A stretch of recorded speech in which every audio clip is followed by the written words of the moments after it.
Assalamualaikum warahmatullahi wabarakatuh. Hari ini kita akan belajar SPDP tema 2 subtema 3. Perhatikan ya nak.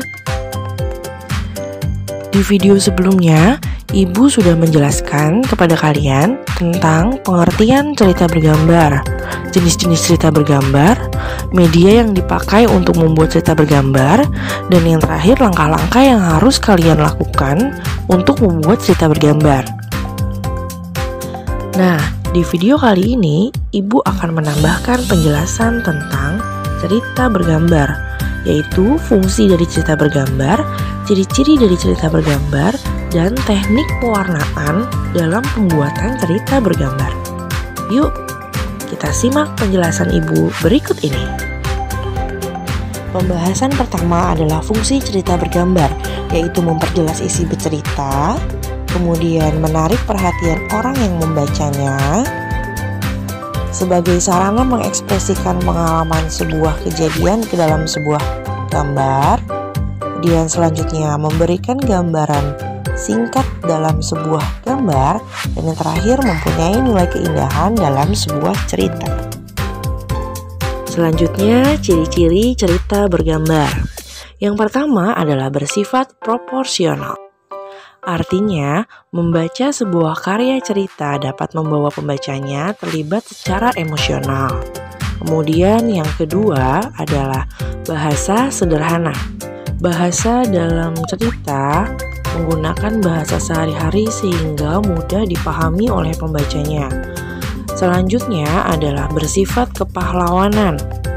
Artinya, isi dalam cerita cenderung membawa pembaca mengagumi sosok pahlawan yang ada di dalam cerita. Kemudian penggambaran watak.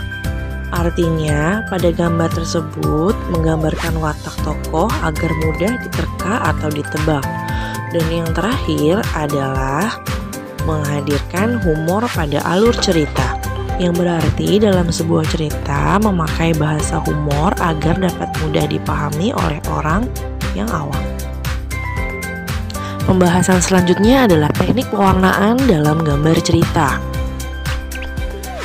Perhatikan gambar yang ada di bawah ini.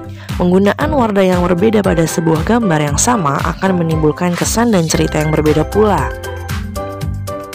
Selanjutnya, kita mengenal macam-macam alat gambar Yuna. Yang pertama ada cat air, kemudian yang kedua ada spidol, yang ketiga ada krayon, dan yang terakhir ada pensil warna. Nah, Ibu contohkan cara memegang alat warna ya nak, seperti memegang pensil.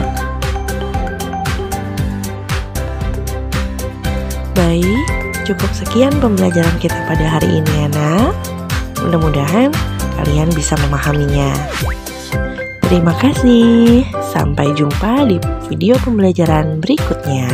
Assalamualaikum warahmatullahi wabarakatuh.